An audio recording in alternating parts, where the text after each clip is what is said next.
दारिद्र्याच्या उन्हात शिजला, निढळाच्या घामाने भिजला, देश गौरवासाठी झिजला, दिल्लीचेही तख्त राखितो महाराष्ट्र माझा। परसों बीवी बोली एक ट्रेलर देख लिया पिक्चर का और पिक्चर दिखाने मुझे ले गई। सर दिक्कत यह है कि ट्रेलर देख के पिक्चर तो चले गए, आधे घंटे में बोर करके बकवास पिक्चर ही बाहर आ गई। तुम इतना जो मुस्कुरा रहे हो, क्या गम है उसको छुपा रहे हो।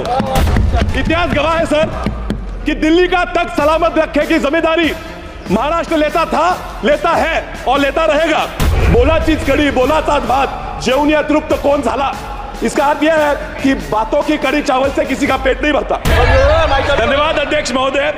महोदय, मैं और मेरे निर्वाचन क्षेत्र के लोग बहुत ध्यान से बजट के भाषण को सुन रहे थे। आशा यह थी कि सांगली को इस बजट में कुछ हासिल हो, लेकिन दुर्भाग्य यह रहा कि सांगली तो दूर, लगभग 1.5 घंटे के भाषण में एक बार भी मेरे राज्य महाराष्ट्र का नाम नहीं लिया गया।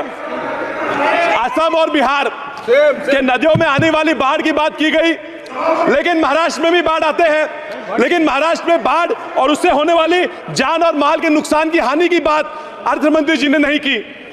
आंध्र के अमरावती की बात की गई, उनको हजारों करोड़ रुपए का फंड दिया गया, लेकिन महाराष्ट्र में भी अमरावती आती है, उसका जिक्र न किया गया।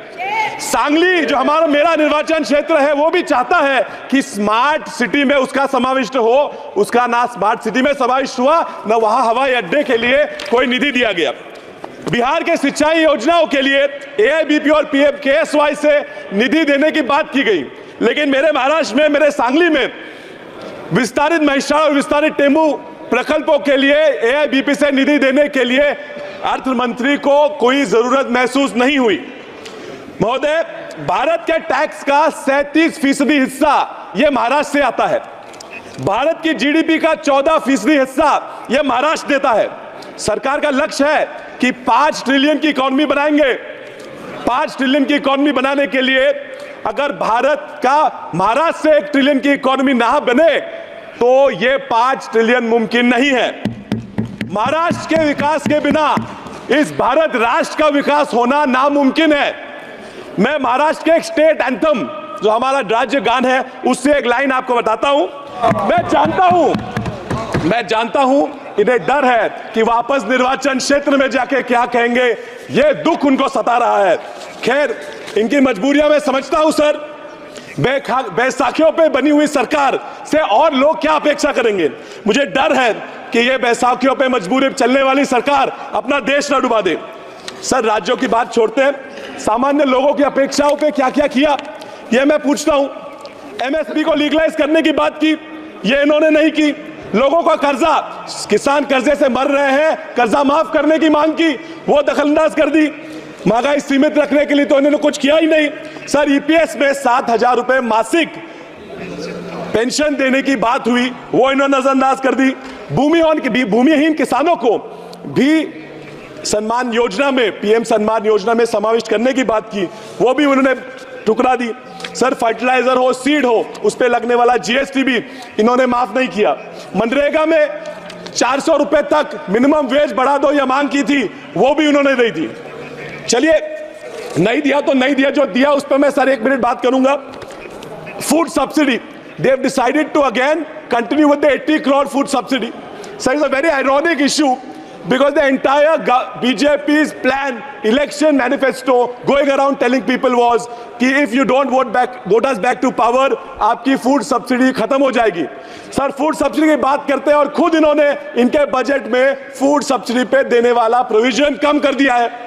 सर, ये किसानों की वेलफेयर की बात करते हैं, 13.5% फर्टिलाइजर की सब्सिडी के लिए होने वाला प्रोविजन इन्होंने कम किया है। सर, ये इंटर्नशिप की बात करते हैं, 500 फर्म मिलकर 20,000 लोग हायर करेंगे बात करते हैं, मुझे ये मुमकिन नहीं लगता। सर, ये 3 करोड़ घर बनाने की बातें करते हैं। मैंने पूरा बजट छान मारा, पिछले बजट से इस बजट में सिर्फ 5% ज्यादा प्रोविजन किया है। ये किसे फंसाने की कोशिश कर रहे हैं। सर, ये छोड़ के बजट में 70,000 पिछले वोटर अकाउंट में और 60,000 इस वोटर अकाउंट में उन्होंने न्यू स्कीम्स के लिए दिए हैं। कौन सी न्यू स्कीम्स है, इससे क्या होने वाला है, क्यों नहीं बताते। हमसे वोट मांग रहे हैं और नहीं बता रहे 60,000 रुपए कहां जाए। Sir, you are in this budget, is this a budget only of announcements और is a budget only for actual provisions. मैं आपको हमारे संत तुकाराम महाराज जी का एक अभंग सुनाता हूं। दारिद्र्याच्या उन्हात शिजला, निढळाच्या घामाने भिजला, देश गौरवासाठी झिजला, दिल्लीचेही तख्त राखितो महाराष्ट्र माझा। इतिहास गवाह है सर कि दिल्ली का तख्त सलामत रखने की जिम्मेदारी महाराष्ट्र लेता था, लेता है और लेता रहेगा, फिर चाहे वो आर्थिक हो, सामाजिक हो, साहित्यिक हो या राजनीतिक हो। ये जो सरकार बनी है इसको सलामत रखने का काम भी महाराष्ट्र ने उनको 17 सांसद देके किया है। अब महाराष्ट्र को हमें भूल जाओ, हमारी तरफ मत देखो, लेकिन उन 17 सांसदों को देख के तो महाराष्ट्र के लिए कुछ तो देना चाहिए था। अभी ये दिख रहे हैं कुछ सांसद मुस्कुरा रहे हैं, इनको देख के पिक्चर का एक गाना याद आता है, तुम इतना जो मुस्कुरा रहे हो क्या गम है उसको छुपा रहे हो, बोला चीज कड़ी बोला साथ बात, जेवणी अतृप्त कौन झाला। इसका अर्थ यह है कि बातों की कड़ी चावल से किसी का पेट नहीं भरता। सर परसों एक बजट से खुश सांसद मुझे बोले कि विशाल ये तो अभी बस ट्रेलर था, पिक्चर अभी बाकी है। सर ये ट्रेलर और पिक्चर सी बातों से मैं पूरा डर जाता हूं। परसों बीवी बोली एक ट्रेलर देख लिया पिक्चर का और पिक्चर दिखाने मुझे ले गई। सर दिक्कत यह है कि ट्रेलर देख के पिक्चर तो चले गए, आधे घंटे में बोर करके बकवास पिक्चर ही बाहर आ गई। सर ये दिक्कत इस सरकार से मेरी यही है कि ट्रेलर तो ये बहुत अच्छा बना लेते हैं लेकिन इनसे पिक्चर नहीं बनती क्योंकि डायरेक्टर में ही प्रॉब्लम है। इस बार तो ट्रेलर भी बकवास हुआ। So I'll conclude the simple point and I want to tell them why they have lost in states like Maharashtra, and they may go on and talk about how the constitution was brought in and how caste equation was brought in, but that is not the reason for them losing majority of the states of India. They have lost because of the article by Indian Express which says that in every state where the GDP has dropped, the BJP has lost. And if they continue with this kind of economic policy, I assure you sir, I'm concluding, I assure you sir, आने वाले महाराष्ट्र हरियाणा के चुनाव में ये वापस हारेंगे। इसलिए इनको अनुरोध है कि इकोनॉमी पे ध्यान दो, वरना आप ज्यादा दिन उस तरफ नहीं रहने वाले। धन्यवाद।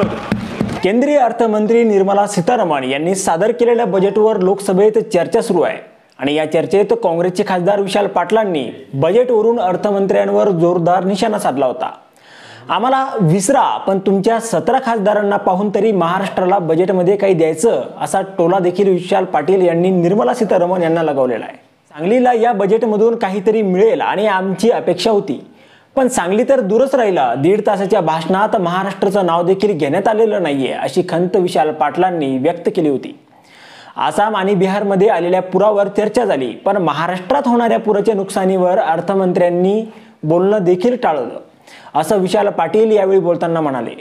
तसेच आंध्र प्रदेशच्या अमरावतीला 1000 कोटीचा निधी देण्यात आला, पण महाराष्ट्रात देखील एक अमरावती येते आणि त्याचा उल्लेखही इथे केलेला नाहीये अशी टीका विशाल पाटलांनी सीतारामन यांच्यावर केली होती। भारताच्या टॅक्सचा 37% हिस्सा हा महाराष्ट्रातून येतो। भारताच्या जीडीपीचा 14% हिस्सा महाराष्ट्र देतो। सरकारचं 5 ट्रिलियनची अर्थव्यवस्था बनवण्याचे लक्ष्य आहे, पण महाराष्ट्राच्या विकासाशिवाय भारताचा विकास होणार नाही असं विशाल पाटील ठणकावून सांगितलं। दारिद्र्याच्या उन्हात शिजला, निढळाच्या घामाने भिजला, देशगौरवासाठी झिजला, दिल्लीचेही तख्त राखितो महाराष्ट्र माझा असं म्हणत दिल्लीचे तख्त राखण्यासाठी जबाबदारी महाराष्ट्राने घेतली आहे आणि यापुढेही घेत राहील, मग ती आर्थिक, सामाजिक, साहित्यिक आणि राजकीय असो असं विशाल पाटील म्हणाले। विशाल पाटील पुढे म्हणाले की बिहारच्या सिंचन योजनेसाठी एबीपी आणि PFKSYचे निधी देण्याबद्दल बोललं गेलं, पण सांगलीत विस्तारित म्हैसाळ, विस्तारित टेंबू प्रकल्पासाठी एबीपी मधून निधी देण्याची गरज वाटली नाही असा हल्लाही त्यांनी अर्थमंत्र्यांवर चढवला। एनडीए सरकारला महाराष्ट्राने 17 खासदार दिलेले आहेत, आम्हाला विसरा पण ज्या 17 खासदारांना पाहून तरी महाराष्ट्राला काहीतरी द्या असा टोला देखील विशाल पाटलांनी निर्मला सीतारामन यांना लगावलेला आहे। आणि आता या 17 खासदारांना भीती आहे, पुन्हा मतदारसंघात जाऊन काय सांगणार हे दुःख या खासदारांना सतावत असल्याची टीकाही विशाल पाटलांनी एनडीएच्या खासदारांवर केली आहे। विशाल पाटलांनी यावेळी तुकाराम महाराजांचा अभंग देखील ऐकवला। बोलाचीच कडी बोलाचाच भात खाऊन या तृप्त कोण झाला, असं बोलून कुणाचं पोट भरत नाही असं देखील विशाल पाटील म्हणाले। आता विशाल पाटलांनी जे मुद्दे लोकसभेत मांडले त्याविषयी तुम्हाला काय वाटतं, तुमचं मत कमेंट बॉक्समध्ये लिहायला विसरू नका। व्हिडिओ आवडला असेल तर जास्तीत जास्त शेअर करा आणि आतापर्यंत मराठी जनता आपण आपल्या या चॅनलला सबस्क्राइब जर केलेलं नसेल तर चॅनलला सबस्क्राइब करा।